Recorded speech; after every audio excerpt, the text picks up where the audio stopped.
अंतरिक्ष क्षेत्र में लिए गए कैबिनेट फैसले पर केंद्रीय विज्ञान और प्रौद्योगिकी राज्य मंत्री यानी स्वतंत्र प्रभार डॉक्टर जितेंद्र सिंह कहते हैं, मुझे यह कहने में कोई संदेह नहीं है कि इस तरह का निर्णय केवल के नेतृत्व में ही लिया जा सकता है। हमारे प्रधानमंत्री नरेंद्र मोदी भारत में अंतरिक्ष एक प्रकार का ऐसा क्षेत्र है जिस पर सालों से साइलो में काम होता रहा है और इसे हमेशा पर्दे के पीछे रखा गया।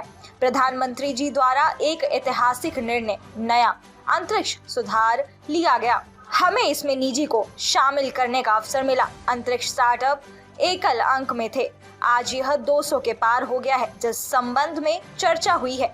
AFDI हमारे अंतरिक्ष क्षेत्र को नई ऊंचाइयों पर ले जाएगा। हमें वैश्विक मापदंडों का पालन करना होगा, हमें विश्व स्तर पर प्रतिस्पर्धा करनी होगी और हम केवल इन जैसे निर्णयों से ही प्रगति कर सकते हैं।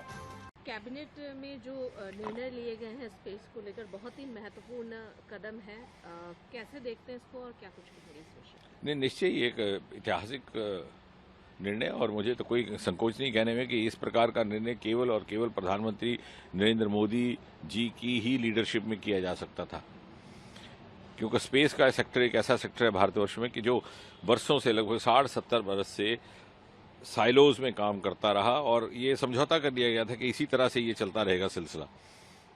एक गोपनीयता के अनावश्यक पर्दे के पीछे काम किया जाता था। सबसे पहला तो एक बहुत ऐतिहासिक फैसला लेते हुए मोदी जी ने नए स्पेस रिफॉर्म्स लाए, जिसके परिणाम स्वरूप स्पेस प्राइवेट सेक्टर को उसमें भागीदारी करने का अवसर मिला। नतीजा यह कि पिछले ही वर्ष 2023 में मात्र 8-9 महीने, 1 अप्रैल से लेकर के 31 दिसंबर तक 1000 करोड़ रुपए से अधिक प्राइवेट वहां पर निवेश हुआ। हमारे स्पेस स्टार्टअप्स मात्र सिंगल डिजिट हुआ करते थे, अब लगभग 200 तक पहुंच गए। और अब वो जमाना नहीं रहा जब हम दूसरे हमारी अगुवाई करते थे और हम उनकी उदाहरण लेकर के उनका अनुसरण करते थे। आज भारत इस स्थिति में है कि हम दूसरों की अगुवाई कर सकें और उसका उदाहरण भी स्पेस सेक्टर के माध्यम से ही स्थापित हुआ है। मिसाल के तौर पर सदर्न पोल पर पहुंचने वाले हम पहले देश हैं।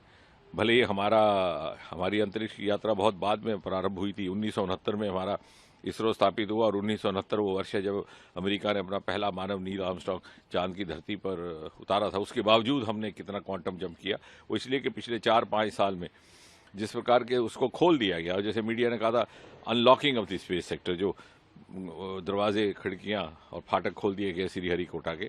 और ये जो फैसला हुआ है FDI को लेकर के, निश्चय ही हमारी स्पेस इकोनॉमी में बढ़ोतरी भी होगी और स्पेस इकोनॉमी एक अहम भूमिका निभाएगी भारतवर्ष की ओवरऑल अर्थव्यवस्था में। हमारा पहले ये मानना था कि हम 2040 तक 40 बिलियन स्पेस इकोनॉमी हो जाएंगे।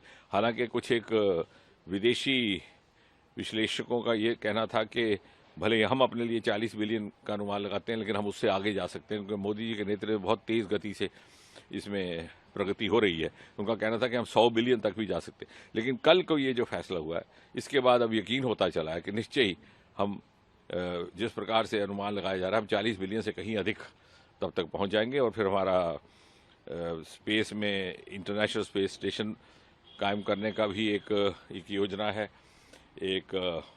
उसी प्रकार मानव को चांद की धरती पर उतारने की भी योजना है। उन सब और साथ ही साथ भारतवर्ष ने एक उदाहरण स्थापित किया है कि हमने स्पेस टेक्नोलॉजी को मात्र और मात्र रॉकेट छोड़ने तक सीमित नहीं रखा, बल्कि विकास कार्यों में डेवलपमेंट का सेक्टरल डेवलपमेंट, चाहे वो रेल की पटरी हो, चाहे वो स्मार्ट सिटी हो, चाहे वो रोड्स एंड बिल्डिंग्स हो, टेलीमेडिसिन हो, डिजिटल मेडिसिन, टेली एजुकेशन, लगभग हर क्षेत्र में भारतवर्ष ने स्पेस टेक्नोलॉजी का पर्याप्त उपयोग किया है, जो शायद बाकी देशों में उतना नहीं किया जाता। और उसके लिए भी इस प्रकार की रिसोर्स वैल्यू एडिशन का लाभ रहेगा।